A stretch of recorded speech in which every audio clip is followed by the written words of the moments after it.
Hello, welcome to the Dread Lawyer channel. I am your host, Neil. As I do each Friday, I prepared a law-focused video presenting basic concepts of Virginia criminal law. Today's subject is Virginia Code Section 18.2-308, Possession of a Concealed Handgun.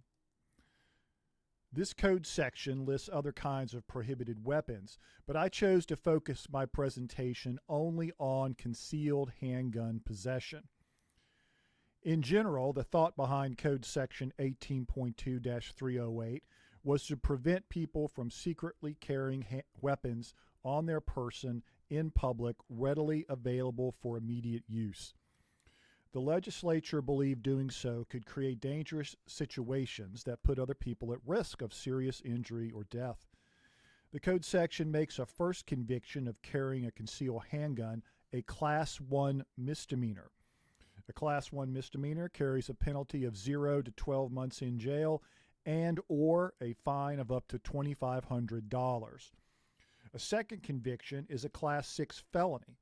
That carries a maximum penalty up to 5 years in prison. A third conviction is a Class 5 felony, carrying up to 10 years in prison. In breaking down the offense, we find that it contains two different elements. The handgun must be concealed from common observation, and it must be about the suspect's person. The first element is pretty straightforward. The handgun must be concealed, completely concealed from common observation in a way that another person cannot see it and is thus unaware of its presence. Sometimes, depending on where it is located, a handgun can be concealed even though it is not completely hidden from the suspect. This is the common observation situation and often arises in the passenger compartment of a vehicle. In such an enclosed area, a person outside cannot see where the handgun is placed and will not be aware of its presence.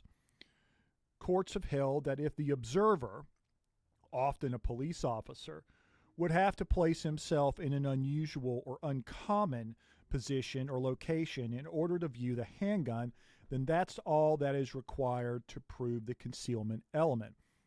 I have encountered this situation on a number of different occasions in my cases, where the driver of a vehicle will have a handgun in the driver's side door pocket. The driver, obviously, my client, can see it, but the police officer standing outside cannot. Then, when another officer on the other side of the vehicle happens to see it, or the driver's side door is open and the officer sees it, then the driver is charged with possession of a concealed weapon. And courts have said that's enough. In fact, that plainly satisfies the concealed from common observation element. Also, concealment does not require intent. You can accidentally conceal a handgun. Unfortunately, that's not a defense. You can still be successfully prosecuted. There is a case out that a suspect riding a bicycle who had a handgun in the small of his back holstered, which was actually not concealed. You could clearly see the back of the handgun and the grip. This suspect, the rider of the bicycle, put on a backpack which covered the handgun. He was then, for some reason, stopped by police and charged with carrying a concealed handgun, and his prosecution was successful. Moving on to the second element, this element is not so straightforward. The element requires the handgun be about the person of the suspect. This means the handgun must be within easy reach and accessible for prompt and immediate use. Though that sounds like a definitive statement, its existence depends on the facts and circumstances within the case. A concealed handgun under a shirt in the passenger seat of a car is obviously within easy reach of the driver. However, place the same handgun in the center console compartment and close and latch it, then it is no longer about the person of the suspect.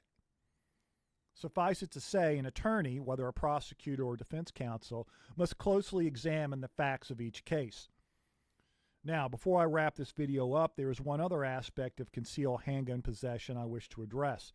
It is this: if you're in your home, then you cannot be convicted of possessing a concealed handgun. In addition, if you are outside of your home but still on the curtilage of your property, likewise, you cannot be convicted of possessing a concealed handgun. However, it must be clearly proven you are on your property outside of your home. So, Code Section 182-308 does not apply with inside your home or on the surrounding curtilage.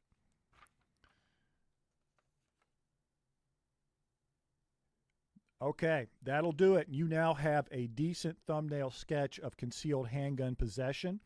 I encourage you to read the statute because it lists other prohibited weapons as well as a number of exceptions to the statute.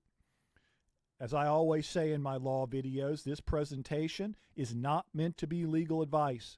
I make this content to help citizens have a better understanding of the criminal law. I hope you enjoyed this presentation. If you did, please smash the like button. I hope everyone has a pleasant evening and a great weekend. Take care.